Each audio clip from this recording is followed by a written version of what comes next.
Here's a short story for you. Booga booga. It was the year 2000 and a man named Grug lived in a cave with his family. Grub lived a simple life. He spent his days hunting woolly mammoths with his friends and his nights eating mammoth meat and making love to his wife, Ugga. Life was good until one day Grub's daughter, Ugg, came back from playing with some friends. "Father," she said, "I want to play with the puppets today, but we have no puppets." Puppets were all the rage among young cave girls. They were small dolls made out of clay that had come into fashion after a traveling tribe of artists passed through their camp. "Don't be silly," her father replied. "We don't need any puppets. You can just make them yourself."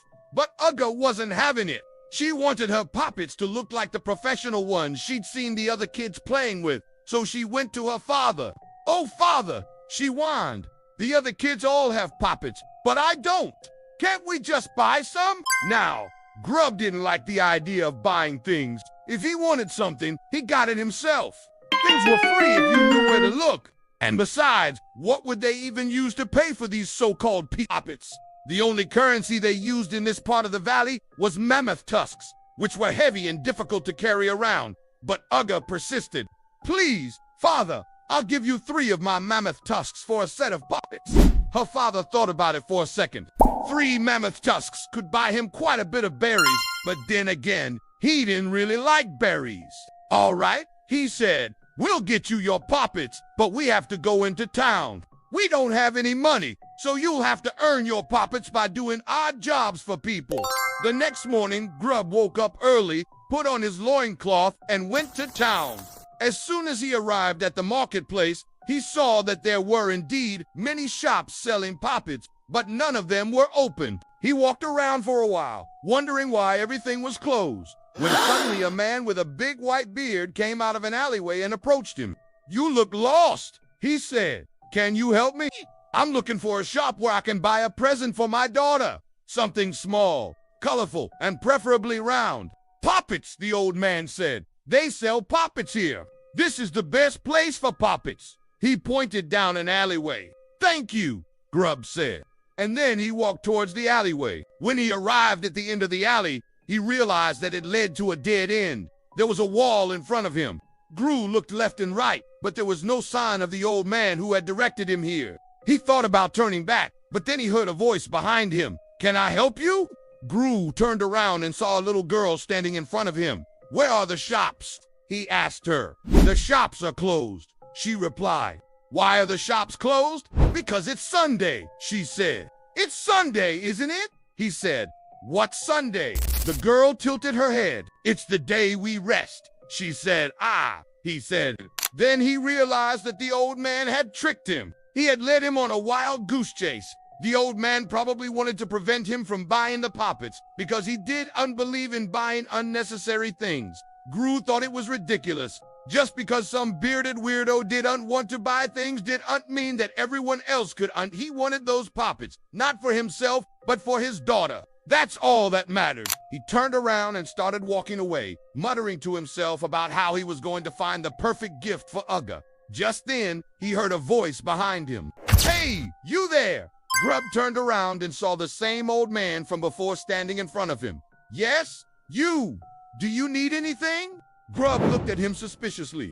I'm looking for a shop where I can buy some puppets. Do you know where there are any?"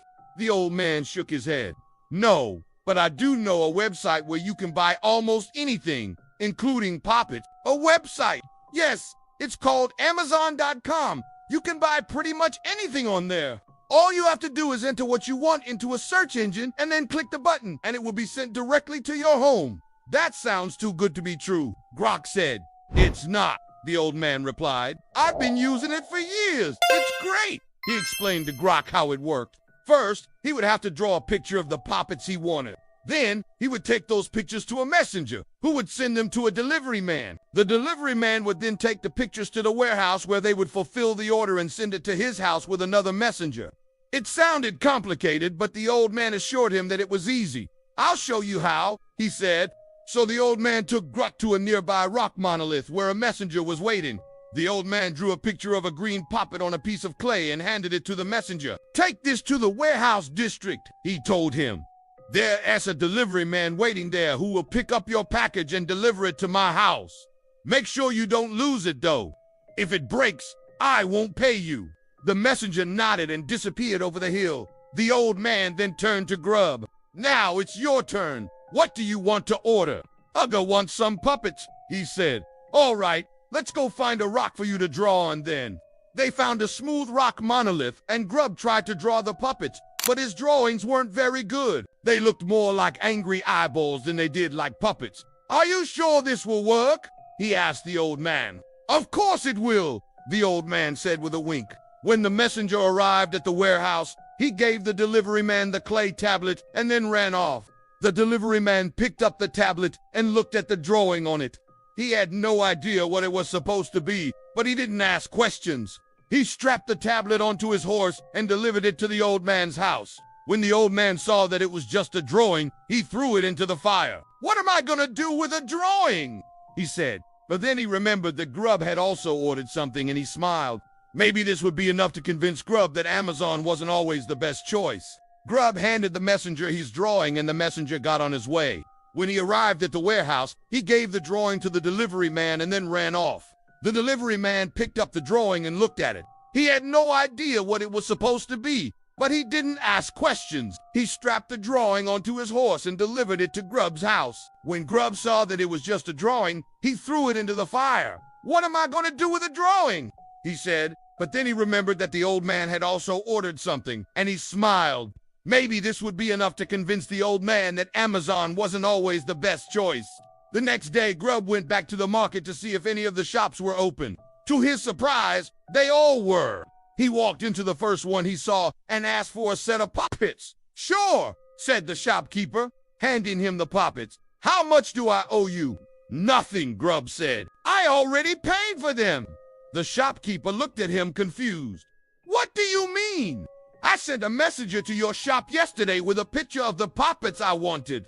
He should have delivered them to me by now." "Oh, you mean those?" The shopkeeper pulled out a drawing from behind the counter. "Yeah, those," Grub said.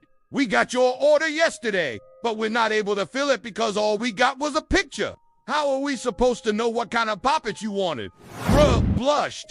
"Oh, I didn't know that," he stammered. "Do you have any cheap puppets?" "Sure," the shopkeeper said, handing him another set. "These are our cheapest ones." Grub took the puppets and paid for them with 3 of his mammoth tusks, and then he went home. When he arrived, Ugga and Ugg were waiting for him. "Did you get the puppets?" Ugga asked. "Of course I got you your puppets," he said, handing them to her. "But why did you get us clay tablets instead of the puppets?" Ugg asked. "Clay tablets? What are you talking about?" Grub looked at the puppets in his hands. They weren't clay tablets. Why did they look like rocks? He looked at Ugga and realized that she was holding 2 pieces of rock, not POPs. "I think we need to go back into town," he said. And that's the end of the story. If you liked it, please subscribe and leave a review.